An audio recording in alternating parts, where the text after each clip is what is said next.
Hey, this is a short video about trend lines and some basics on the chart that you see.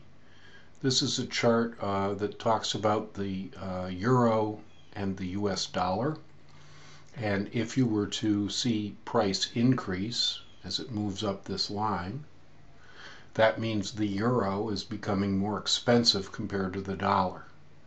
And the graph on the right hand side tells that the price is approximately $1.31 for every euro in this particular place.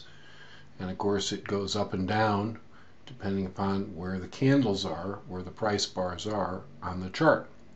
A green bar means price during that 15-minute time frame in this particular chart started at the bottom and ended up closing up high.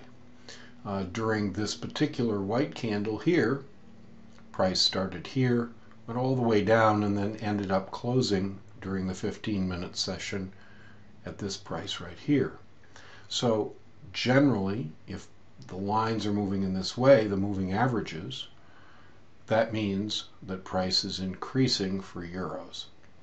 Now, one way to keep track of what the trend is to plot trend lines. We can do this by taking the drawing tool here, by applying it to the base level of this candle, by connecting these candles. That's one way. Then we could draw another trend line, which might go to connect from this dot here to the bottom of this candle here. And the idea is that as long as price stays above the trend line, that means that you won't have a sudden collapse. As price continues to move higher, it sometimes accelerates, and that means the trend line might be drawn from here to here. Now, what happens if price drops below it? Well, the rule of thumb is if after this drop, price rebounds and closes higher than a previous candle, then it's legal to take your line and in fact to make that now the new bottom. Over here, price did not close back above the line, and that's a signal that we may end up going into a downtrend. So to review, we have an outer trend line, we have an inner trend line, and as price continues to accelerate higher, we have a third inner trend line drawn here.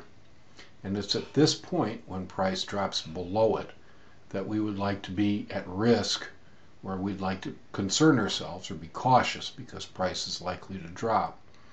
This chart happened to be from Friday the 20th of April, and over the weekend there's no trading. Sunday night, price, as you can see, dropped down significantly. It tried to recover back to this point here, but then it fell further.